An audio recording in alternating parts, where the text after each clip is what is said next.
Hello, Ineffable family. How are you doing? Hope you're having a wonderful, magical day.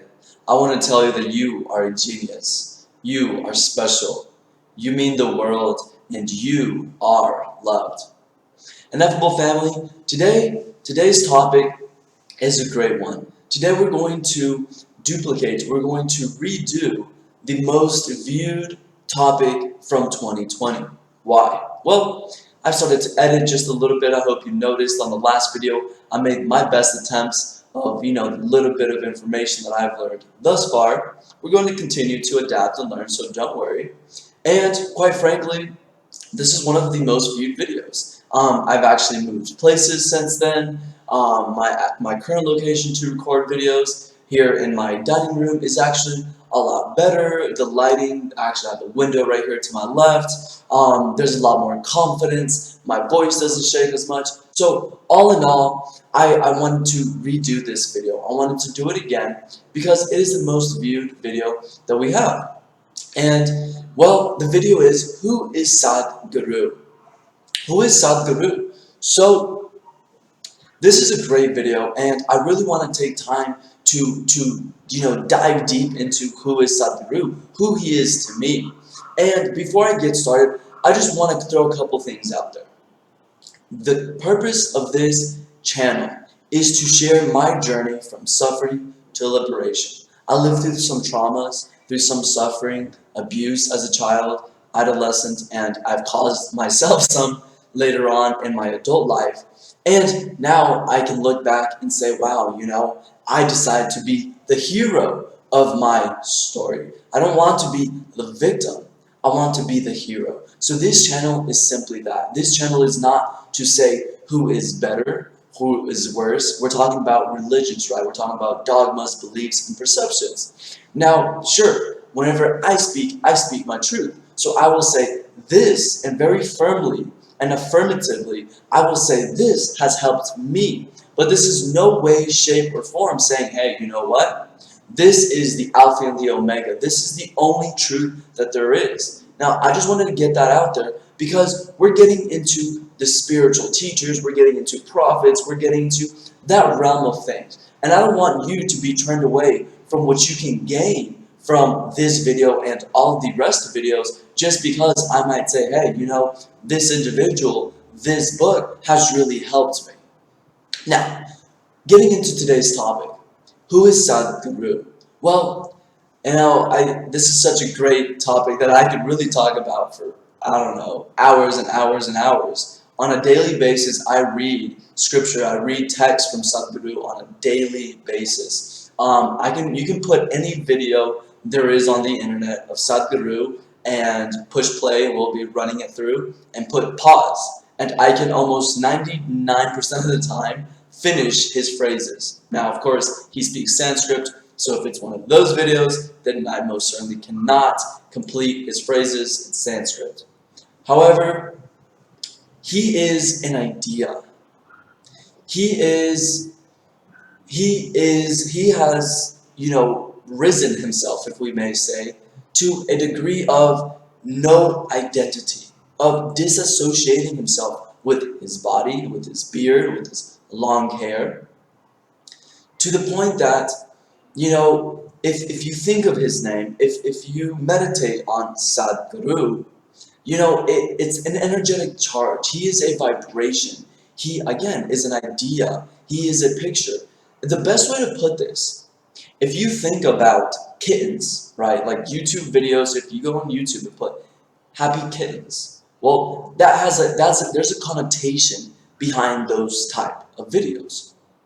Also, if we look and think about puppy videos, if I just say the two words, puppy videos, what comes to mind? What vibration, what energetic charge is associated with that? And to me, Sadhguru is something very similar. Now, of course, he is man. Of course, he has a beard. He dresses in a very traditional way for his culture. He is from India. I can't tell you where he is born. I believe he's about 67 years old. He is the founder of a nonprofit called Isha Foundation. They try to, bring mental awareness what he calls yoga to the planet. Well, yoga doesn't mean like bending over backwards and bending yourself in this way and that way, but yoga in the native Sanskrit way as it is supposed to be interpreted is is breaking the identity of the self. In essence, learning how to disassociate yourself from your past, from what you believe is you. For example, if you have a master's degree, well, what are you exactly? Are you like all the intelligence you have gathered? Well, Sadhguru will tell you, no, you're not the intelligence. The intelligence that you have gathered is because of what you are. And you are something much greater than everything you have ever ate. All the mental impressions, all the memories you have, you're something much greater than this. And the purpose of yoga is to simply connect yourself with Source. So all the prophets, gurus, teachers, philosophers, and they all have different beliefs, but there's one thing in common throughout all great teachers, prophets, philosophers. And that one thing is that what you think is what you will become. So Sadhguru does a great job at explaining this. So to me personally, he has been a guide. Actually, it's really quite funny. There's been a couple, I can say awakenings in my journey, right? The first one was whenever I was fresh out of high school, fresh out the gate into the real world, where I became conscious of my eternal self. I became conscious of my consciousness. I became conscious of the fact that I can be conscious.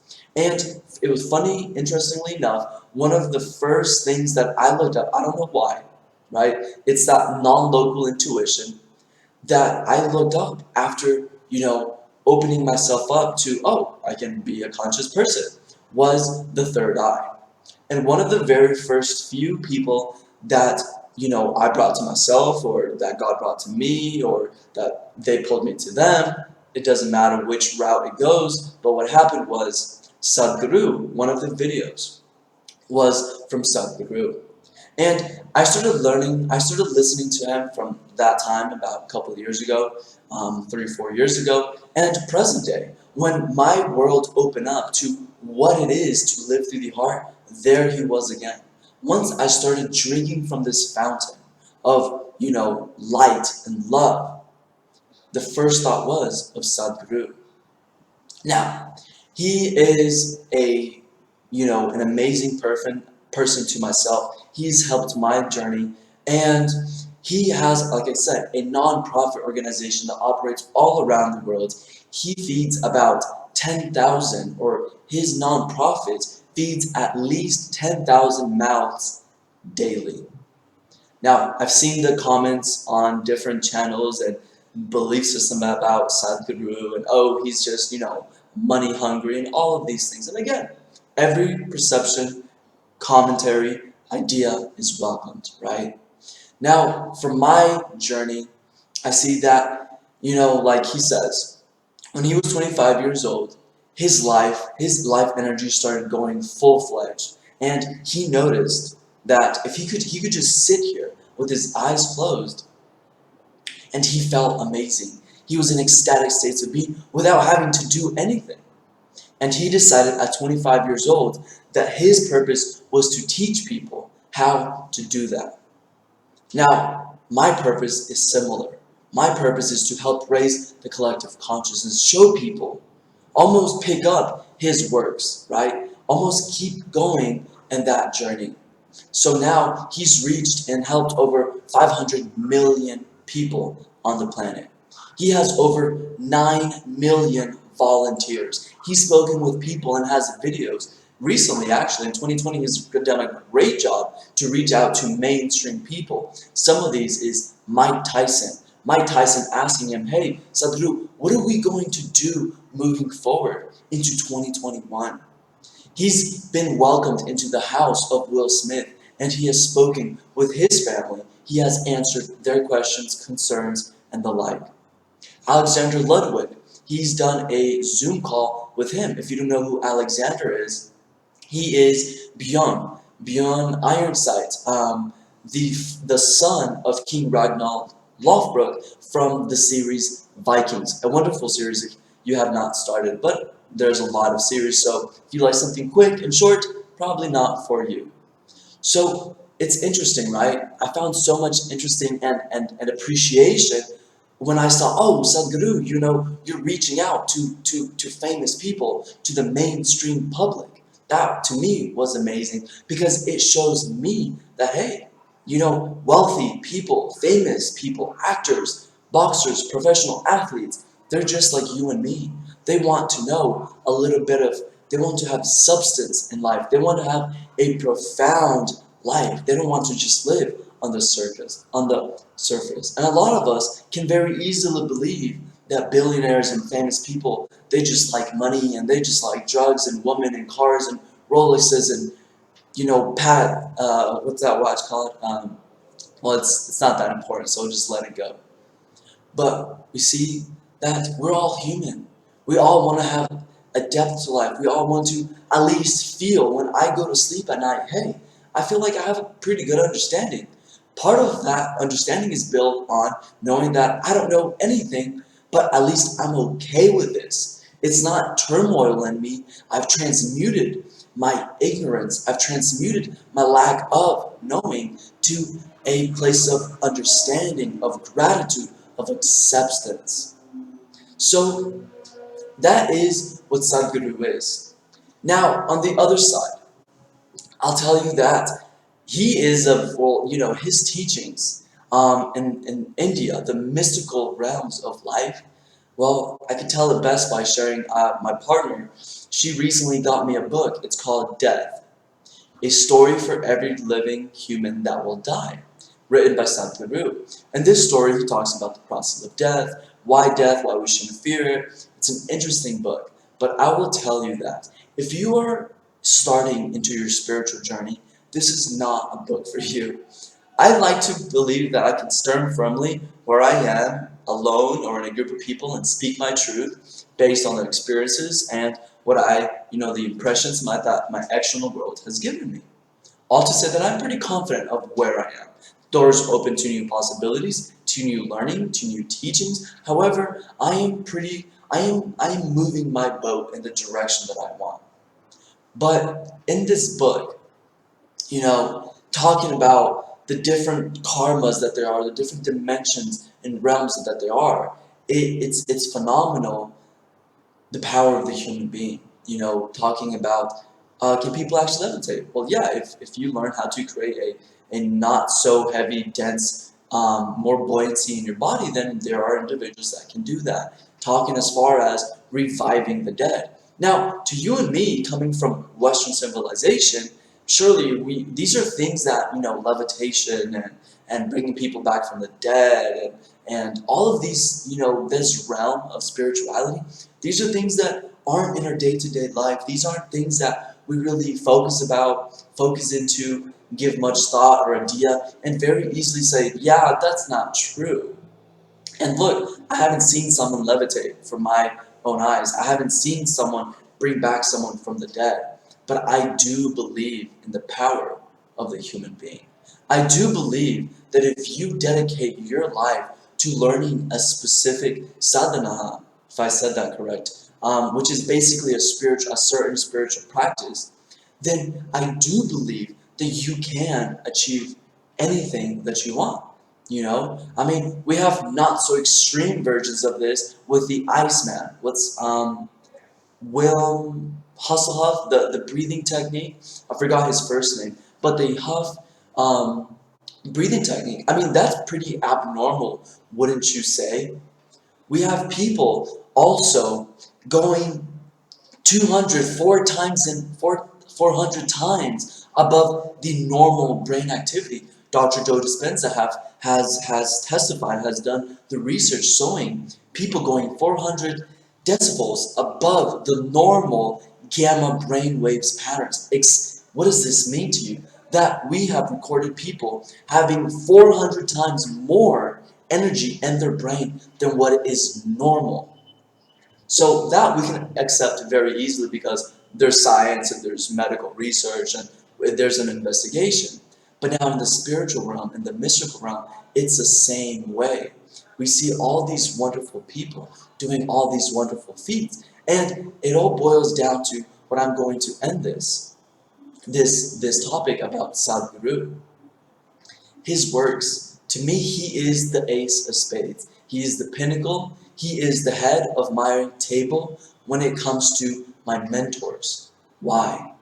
Well, because it's a scientific fact that the hormones of stress downregulate genes and create disease, long-term effects. Just by thinking about my problems, I can turn on those chemicals. So that means my thoughts can make me sick.